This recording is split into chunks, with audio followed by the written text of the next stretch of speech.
ناظرین، آج فقیر کالا خان عمری بلوچ کی کہانی آپ کے سامنے رکھتے ہیں۔ کیا آپ کسی ایسے درویش اور صوفی کو جانتے ہیں جس کی ایک بندوق نے برطانوی سامراج کے ہوش اڑا دیے ہوں اور جسے انگریزوں نے بھی اپنے دور کا سب سے خطرناک اور بے مثال نشانے باز مانا ہو؟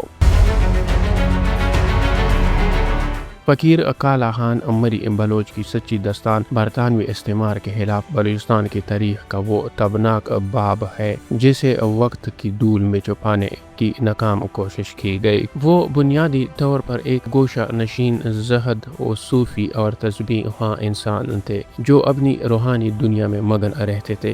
تاہم جب 1870 کے عشرے میں برطانوی استعمار نے بلوچستان کی جغرافیائی اہمیت اور قدرتی وسائل پر قبضہ کرنے کے لیے اپنے ناپاک قدم آگے بڑھائے تو اس درویش نے وقت کی ضرورت کو پہچانا۔ انہوں نے خانقاہی زندگی ترک کی، تسبیح کی جگہ بندوق سنبھالی اور اپنے دو وفادار ساتھیوں جولامی بلوچ اور رحیم علی بلوچ کے ساتھ مل کر برطانوی سامراج کے خلاف ایک ایسی جرأت مندانہ مزاحمت کی بنیاد رکھی جس نے انگریز سرکار کے ایوانوں کو ہلا کر رکھ دیا۔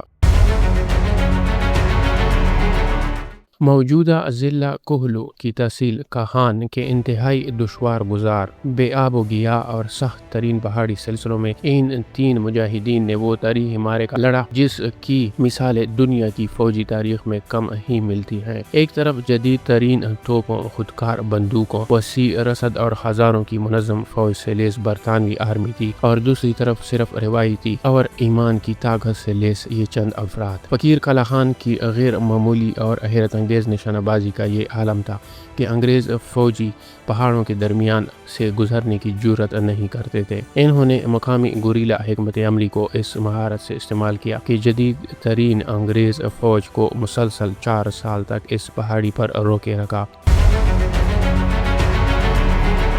اور ان کے متعدد فوجی حملوں کو ناکام بنا کر بھاری جانی نقصان پہنچایا۔ جب برطانوی فوج تمام تر عسکری قوت کے باوجود ان کا مقابلہ نہ کر سکی تو انہوں نے کاہان کی پہاڑی سلسلوں کا مہینوں تک مکمل فوجی محاصرہ کر لیا تاکہ خوراک، پانی اور بارود کی رسد مکمل طور پر کاٹ دی جائے۔ شدید گرمی، پیاس اور ہفتوں کی مسلسل بھوک کے باعث وہ جسمانی طور پر انتہائی نڈال ہو گئے، مگر ان کا عزم متزلزل نہ ہوا۔ جب آخری دانہ بارود کا بھی ختم ہو گیا تب انگریز فوج اس پہاڑی پر قبضہ کرنے میں کامیاب ہوئی اور انہیں گرفتار کر لیا۔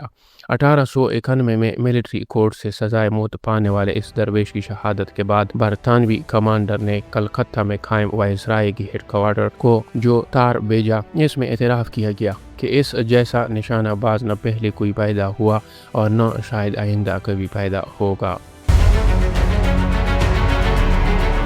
یہ ایک استعماری طاقت کی طرف سے اپنے بدترین دشمن کو دی جانے والی سب سے بڑی اعترافی سند تھی۔ ہم اپنے ان حقیقی ہیروز سے ناواقف کیوں ہیں؟ ان کی سب سے بڑی وجہ قومی تاریخ کا وہ یک طرفہ بیانیہ ہے جس میں آزادی کی جدوجہد کو صرف مرکزی شہروں اور سیاسی تحریکوں تک محدود رکھا گیا۔ انگریز دور کے تحریر کردہ ریکارڈ میں مقامی مجاہدین کو باغی بنا کر پیش کیا گیا اور آزادی کے بعد بھی ان دستاویزات کی درست تاریخی بازیافت نہیں کی گئی۔ اس کے علاوہ ہماری میڈیا انڈسٹری تجارتی مصنوعات تک محدود رہی اور دور افتادہ علاقوں کی تاریخ پر تحقیق اور بجٹ کی عدم دستیابی کی وجہ سے فقیر کالا خان جیسے عظیم الشان کردار اسکرین پر جگہ نہ بنا سکے۔ اس تاریخی داستان سے ہمیں یہ سبق ملتا ہے کہ جنگیں صرف جدید اسلحے یا کثیر وسائل کے بل بوتے پر نہیں بلکہ نظریے، ایمان اور غیر متزلزل عزم سے لڑی جاتی ہے۔ محدود ترین وسائل کے باوجود 4 سال تک ایک عالمی طاقت کو روکے رکھنا اس بات کا واضح ثبوت ہے کہ یہ داستان ہمیں یہ درس بھی دیتی ہے کہ جب وطن کی آزادی اور خودداری پر بات آئے تو صوفی اور درویش بھی میدان جنگ کے مجاہدین بن جاتے ہیں۔ تاریخ کے ان گمنام ہیروز کو تلاش کرنا اور نئی نسل کے سامنے لانا ہی زندہ قوموں کا اصل شعار ہوتا ہے۔ ملتے ہیں اگلے ایک عنوان میں، تب تک کے لیے اللہ حافظ۔